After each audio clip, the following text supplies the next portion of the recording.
Տեսնենք։ Հեսա օպերատորս ասի, լավ է դա։ Սկզբում լավ է։ Ինչ անեմ, որ ավելի լավ է։ Ուղղի եթեր մենք պարոն Մելիքյան։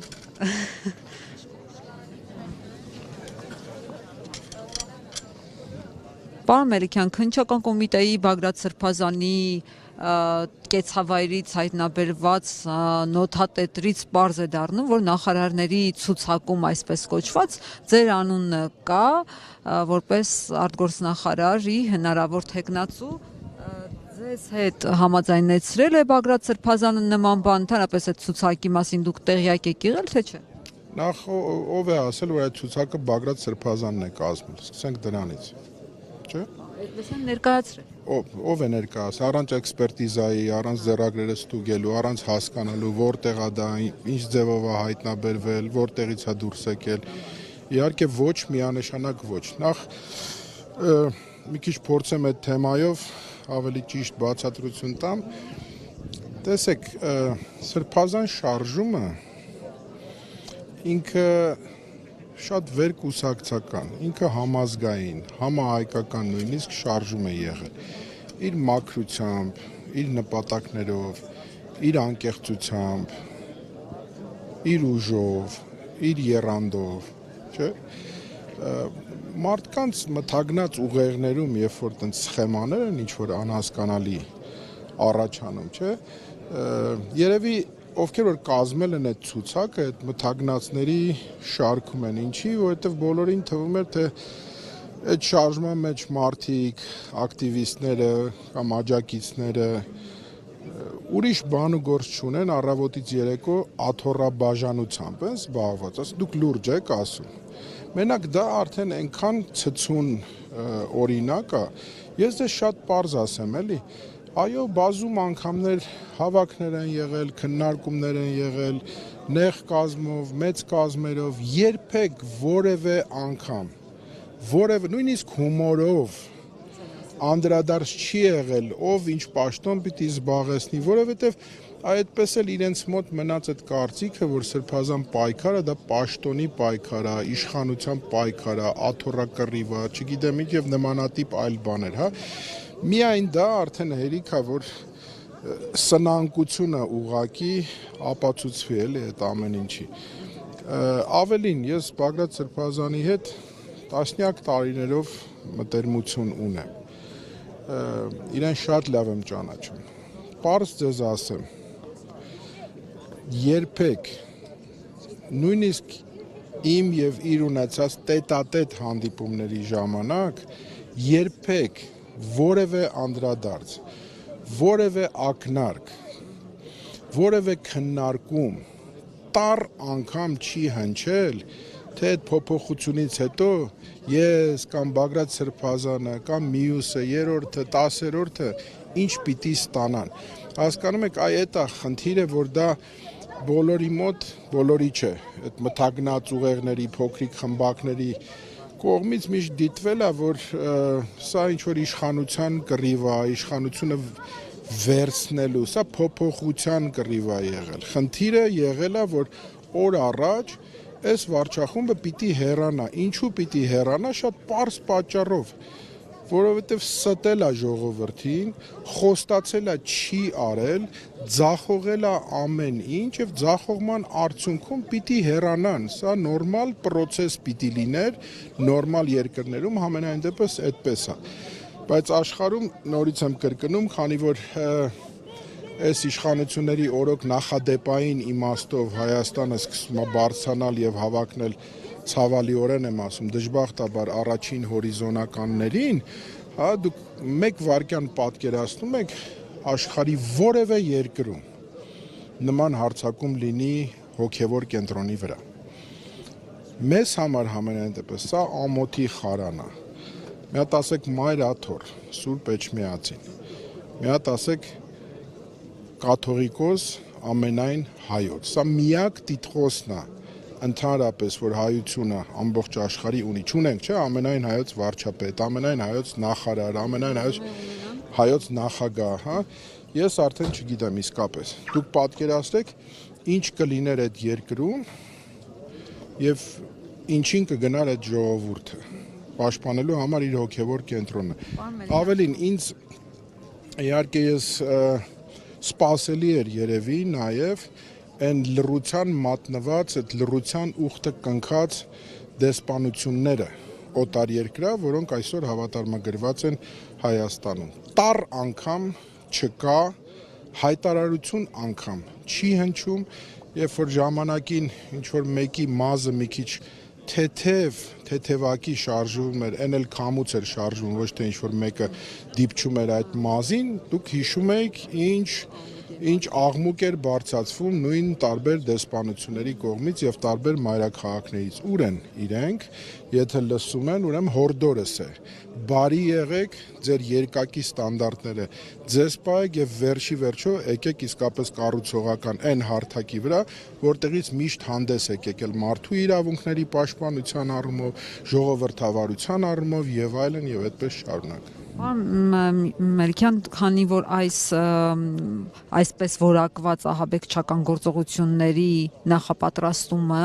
Բագրատ Սրբազանի կողմից, ինչպես ասում են իշխանությունները, շատ հաճախ զուգահեռ է տարվում հոկտեմբերի 27-ի հետ, որ նմանատիպ բան է կանխվել, ասել են իշխանական մի շարք պատգամավորներ, այդ թվում Ալեն Սիմոնյանը ազգային ժողովի նախագահ, պատահական եք համարում, հաշվի առնելով, որ հոկտեմբերի 27-ից հետո նույնպես հրապարակվեց հնարավոր բաների, չէ, պաշտոնյաների ցուցակ, ցանկ, որի մեջ նաև Անդրանիկ Եթե համատեք ձեռագրերը շատ նման են։ Փորձեք այդ համեմատականը փորձեք այդ համեմատականը բավականին նման ձեռագիր կա։ Տեսեք, շատ պարզ ասեմ շատ անկեղծ եւ մեր ակնդիրներին եւ ունկնդիրներին, հա։ Ուրեմն բացի խաղաղ անհնազանդության գործողություններից որևէ անգամ, որևէ տեղ, որևէ քննարկման ժամանակ չի խոսվել, չի բարձրաձայնվել ինչ որ ռազմական, զինված, չգիտեմ, տերորիստական, այսինքն պատիտակ գյուլելու ով Բագրատ Սրբազանին ճանաչում է շատ լավ գիտի, դա իր բառապաշարը չի։ Բագրատ Սրբազանը չի կարող ժողովրդի մասին անվանարկմամբ խոսել։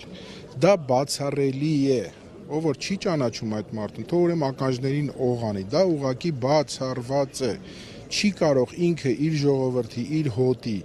իր աջակիցների, նույնիսկ ոչ աջակիցների մասին ինքը երբեք իրեն թույլ չի տա նման ձևով խոսել։ Այնպես որ ուղղակի ծիծաղ է առաջացնում, էլի, այս ամեն ինչը արդեն չգիտեմ զավեշտի սահմաններից էլ է դուրս եկել։ Բայց տրագիկոմեդիայի է սկսել նմանվել, որովհետև այս ամեն ինչից բնականաբար տուժելու է մեր հայրենիքը եւ մեր ժողովուրդը։ Ինչու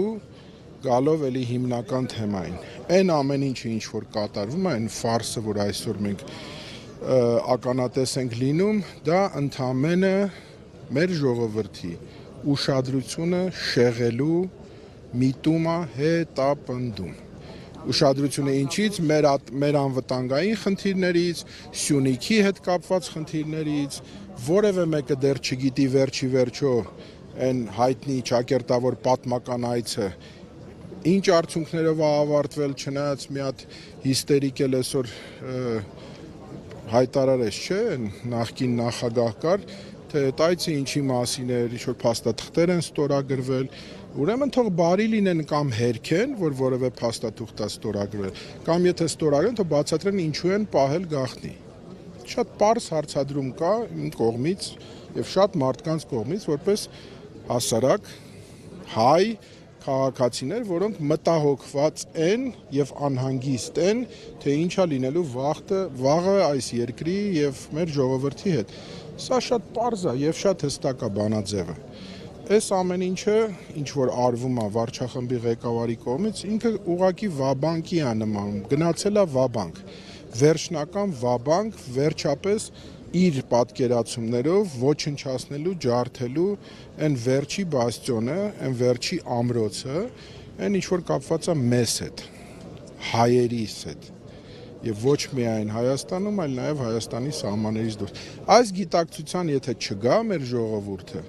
ուրեմն ինքը կորցնելու է ամեն ինչ։ Այնպեսի տպավորություն է, կարծես ամեն մեկը իր տանը նստած սպասում է երբ են գալու իր դուռը ծեծեն։ Երբ որ ադրբեջանական կամ թուրքական ոստիկանական ուժեր կտեսնեք Երևանի կենտրոնում, տարբեր փողոցներում, այն ժամանակ կհասկանաք, թե այսօր մենք ինչի մասին էինք խոսում։ Ես բնավ չեմ ուզում այսպես մութ ու գորշ գույներով այս ամեն ինչը ներկայացնեմ, բայց սրա շարունակությունը տրամաբանական լինելու է դա, որտեղ երբ որ դու որդեգրում ես անկանգ զիջումների քաղաքականություն, վերջում դու ունենալու ես այս պատկերը։ Եվ ճանապարհիդ պիտի քանդես, ջախջախես, սրբես տանես ամեն ինչ, ինչը որ քեզ պիտի խոչընդոտի։ Այո, այսօր միգուցե եւ իրենց պատկերացմամբ հայոց եկեղեցին հանդիսանում է հիմնական առանցքը հայոց ինքնության մեր այսպես շարունակական ապրելու։ Դա ոչնչացվում է, այդ ճանապարհի վրա է ինքը կանգնած։ Կստացվի իմ խորին համոզմամբ ոչ, չի կարող ստացվել, բայց պետք է լինել զգոն, մարդիկ պիտի հասկանան, եւ այստեղ նորից եմ կրկնում, շատերի մոտ այդ տպավորությունը կա, որ դե ուր են մարդիկ չկան, շատ չեն,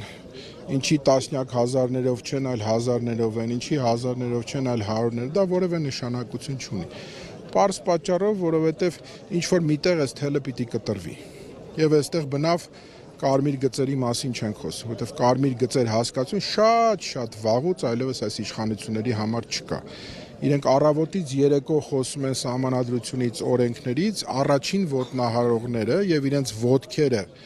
ցավոք սրտի այս սահմանադրության վրա սրբողներն են։ Հիմա ինչպես կզարգանան դեպքերը, պիտի երևի թե նայել, բայց էլի ու էլի անտարբերությունը ամենավատ, այսպես ասենք, խնդիրն է, որ այսօր կա։ Եվ այդ անտարբերությունը միայն նրանից չի, որ ոչ մեկին չի հետաքրում իր վաղվա օրը։ Բնավ այդպես չի։ Այո, կան որոշ, այսպես ասենք, հասարակական շերտեր, որոնք դեռ մտածում են, դե այսօր է լավ անցավ, կարողացանք արթնանալ, կարողացանք հետո քնել, մի քիչ էլ կուշտ մնալ, երևի վաղն էլ լավ կլինի, սպասենք, այդ երևիով չի լուծվելու։ Պիտի լսել ես ամեն ինչը եւ նորից եմ կրկնում, ես մի մարդ եմ, որը վեր է կանգնած ընդհանրապես կուսակցական, պատկանելիությունից, աֆիլիացիաներից եւ այլն եւ այլն։ Ես կարող եմ շատ ավելի հանգիստ ու շատ ավելի անկաշկանդ խոսել։ Այո, ես սրա մեջ մեծ վտանգ եմ տեսնում եւ սպառնալիք եմ տեսնում շատ լուրջ եւ եթե այս ընթացքը չկանգնեցվի, մեզ շատ ավելի վատ օրեր են սպասվում։ Շնորհակալ եմ, պարոն Մելիքյան։